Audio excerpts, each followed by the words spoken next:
வாங்க ஃப்ரெண்ட்ஸ், இன்றைக்கி என்ன ரெசிபின்னு பார்க்கலாம். இன்றைக்கி ஒரு சூப்பரான ஃப்ரைட் ரைஸ் தாங்க. இன்றைக்கி என்ன ஃப்ரைட் ரைஸ் பார்த்தீங்கன்னா, பேபிகார்ன் போட்டு சூப்பராக ஒரு ஃப்ரைட் ரைஸ் தான் பண்ண போகிறேன். எங்கள் வீட்டில் இந்த ஃப்ரைட் ரைஸ் ரொம்ப விரும்பி சாப்பிடுவாங்க. பேபிகார்ன் சும்மா பொரிச்சு கொடுத்தாலே விட மாட்டாங்க, சாப்பிடுவாங்க.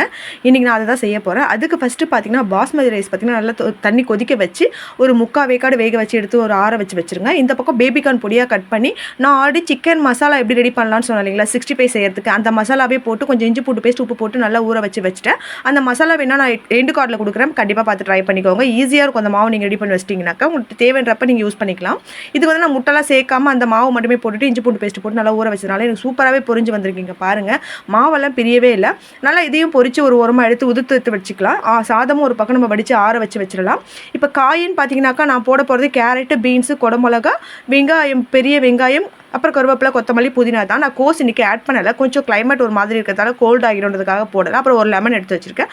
லெமன் வேணும்னா ஊற்றிக்கிங்க, எல்லாம் விட்டுறது ஆப்ஷனல் தான். நான் எந்த சாஸுமே ஆட் பண்ணாமல் சூப்பராக ஹெல்த்தியான ஃப்ரைட் ரைஸ் தான் நீங்கள் செய்ய போகிறேன். ஃபஸ்ட்டு பார்த்தீங்கன்னா அகலமான பாத்திரம் வச்சுக்கோங்க. அந்த பாத்திரத்தில் பார்த்தீங்கன்னா ஒரு 3 குழிக்கிற வரைக்கும் எண்ணெய் விட்டுடுங்க. நான் 1/2 கிலோ அரிசிக்கு செய்ய போகிறேன். நல்ல எண்ணெய் காஞ்ச பிறகு பெரிய வெங்காயம் நீலவாக்கில் கட் பண்ணியிருக்கேன். அது கூடவே 4 பச்சை மிளகா நீலவாக்கில் கட் பண்ணி போட்டிருக்கேன்.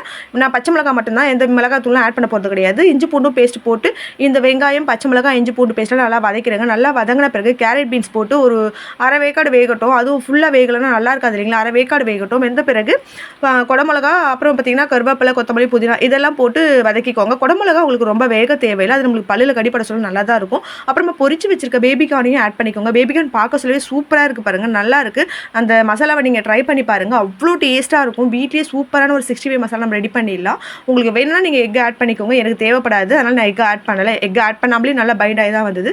அவ்வளோதாங்க. சூப்பராக காயெல்லாம் வதங்கின பிறகு நம்ம வடித்து வச்சிருக்க சாதத்தை கொட்டி நல்லா மிக்ஸ் பண்ணிவிட்டு மிளகுத்தூள் தூவி இறக்குனீங்கன்னா சூப்பரான ஒரு பேபிகார்ன் ஃப்ரைட் ரைஸ் சுட சுட தயார் பண்ணிடலாம். இந்த வீடியோ பார்த்துட்டு ட்ரை பண்ணிவிட்டு கமெண்ட் பண்ணுங்கள். என்னோட வீடியோ ஃபர்ஸ்ட் டைம் பார்க்குறவங்க மறக்காம சப்ஸ்கிரைப் பண்ணிட்டு பாருங்க.